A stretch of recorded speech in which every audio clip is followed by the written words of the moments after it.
Sugatan ng lalaking lasing na nanita sa kapitbahay niyang maingay daw magpatugtog. Git pa ng biktima, binaril daw siya ng sospek.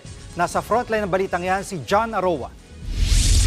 Dumulog kahapon sa presinto sa Barangay Tisa sa Cebu City at ipinakita ng 60 taong gulang na si Alan Arda ang kanyang sugat sa tiyan. Kwento ng biktima, binaril umano siya ng kanyang kapitbahay na si Enrique Bijarasco ng dahil lang sa pagpapatugtog. Base sa investigasyon ng mga pulis, lasing at gusto nang matulog ni Arda noon pero nakakabulahaw raw ang sound trip ni Bijarasco. Dahil dyan, pinuntahan ni Arda ang kapitbahay na nauwi sa pagtatalo. Pinagalitan na kung pwede pahinaan yung victim, kumuha daw ng bato, allegedly tinapon sa bahay ng suspect.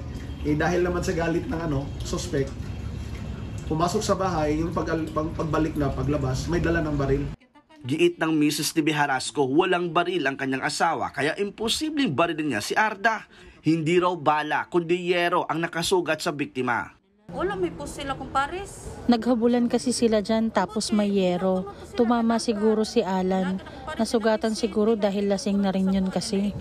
Dagdag pa niya, hindi naman malakas ang pagpapatugtog ng kanyang mister. Sadyang mainitinan daw ang ulo ng biktima, lalo't lasing ito. Maging ang anak ni Arda, aminadong may kasalanan din ng kanyang ama. Ang mali lang ng tatay ko, nang bato kasi siya. Magagalit talaga yung tao.